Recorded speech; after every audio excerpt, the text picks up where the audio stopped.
legitimate landowners all over the country, acknowledged and considered as valid title owners of a parcel of land nowadays, even without probative origin and proper conveyances.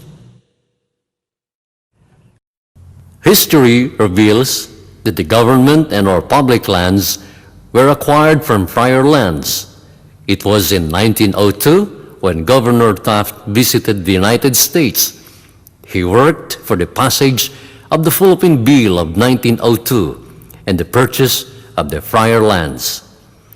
On his way back to Manila, he visited Rome and told Pope Leo XIII, 1878 to 1903, of the government's plan to purchase the lands in order to settle agrarian unrest in the Philippines. In December 1903, the Philippine government purchased the friar lands, a total of 423,000 acres, or 171,315 hectares, belonging to the Augustinian, Franciscan, Dominican, and Recollet orders for $7,237,000. Prior to the installation of the Second Philippine Commission in 1902, the government was too late and never had a chance to acquire property. The vast tracts of land were already distributed and owned by the Spanish friars, religious orders, and individuals who rendered imminence and victory in the name of King of Spain throughout the centuries, 333 years since the time of colonization. In a clearer point of view, the Philippine government has no inborn property, forcing the American government to purchase from the friar lands, which is the Friar Land Act of 1904, for distribution to landless Filipinos, the Homestead Program. The acquisition of private lands with just compensation is in conformity and giving due respect to the Treaty of Paris, as cited in President William McKinley's instruction to the said Philippine Commission on April 7, 1900, that if the same public interest requires the extinguishment of property rights lawfully acquired and held, due compensation shall be made out of the public treasury therefore. If the reader, after being informed by these events, still ignores these glaring facts, only manifests the following. Number one, he does not believe that the Philippines was colonized by Spain. Number two, there is no country known as Philippine Islands, and as a consequence, there is no such thing as Filipino. According to Jose Rizal, one who ignores his country's history is someone without a soul. To every Filipino who has occupied lands in this country, security comes in the form of a title. Security can be the greatest motivator for development, especially in times when our country is working to create its niche in the global economy of the next millennium. Filipinos should know that the writer, despite continuous persecution and annihilation, fighting for these monumental documents against those who have vested interests in the subject lands, are still seeking wise and peaceful measures and a just settlement of the controversies and redress of the wrongdoings which have caused strife and bloodshed in the past. Filipinos should know that the writer's plans are one of the effective ways to lessen poverty, the main root of insurrection that continues to be a malignant cancer to our society.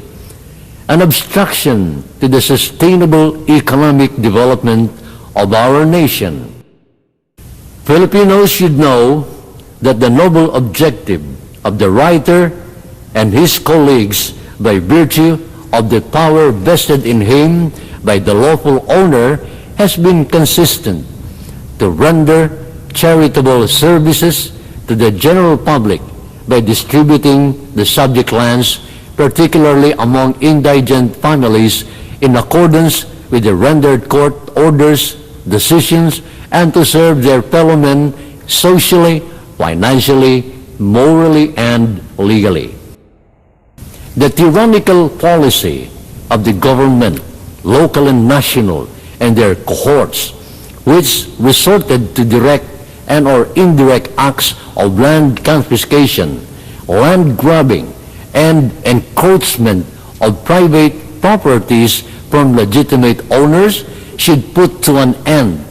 Otherwise, tomorrow, the torrent system might totally fall into a ravenous pitfall, endangering the whole nation, sparing no one, wealthy or not, tagged to be as squatters, the victim of a rotten system through the issuance of massive fake land titles. Don't let this happen to you, your relatives and friends. Kaya nga kung magpipilit nga po sila na makukuha itong aking lupa, ay mapipilitan po ako magbahay dyan sa lupa ng highway, dyan po sa gitna ng kalsada. Don't be a victim of fake titles, land grabbing, and corruption activities in government agencies concerned in land titling. Frederic Bastiat, 1801-1850, a French economist, statesman, brilliantly and presciently described this encroachment by government. The law perverted, and the police powers of the state perverted along with it. The law, I say, not only turned from its proper purpose, but made to follow an entirely contrary purpose. The law became the weapon of every kind of greed. Instead of checking crime, the law itself is guilty of the evils it is supposed to punish. Emily Zola once wrote, "Nothing was left for the peasant. He owned neither the earth, nor the water, nor the fire, nor even the air he breathed.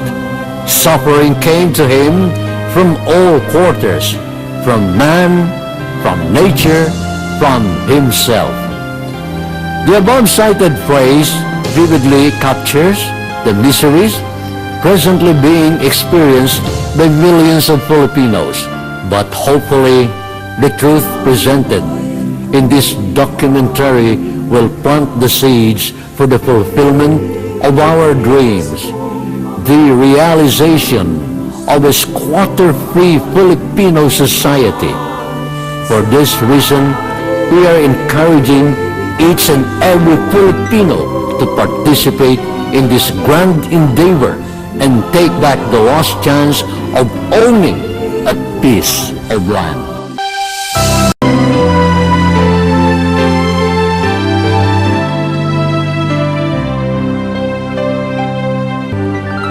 Ang bayan ko'y tanging ikaw, Pilipinas kong mahal, ang puso ko at buhay man sa iyong ibibigay. Tungkulin kong nagampanan na lagi kang paglingkuran. Ang waya mo'y mabantayan, Pilipinas kong mahal.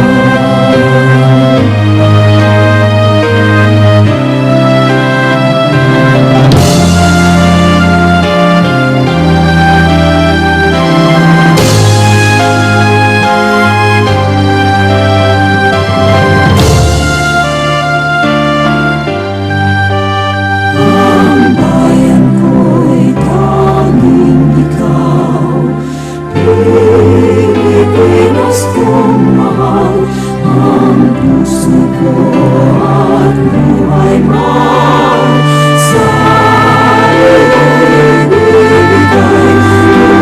Tungkulin kong nagampanan na lagi kong paglingkuran, ang bayang may babantayan, Pilipinas ko.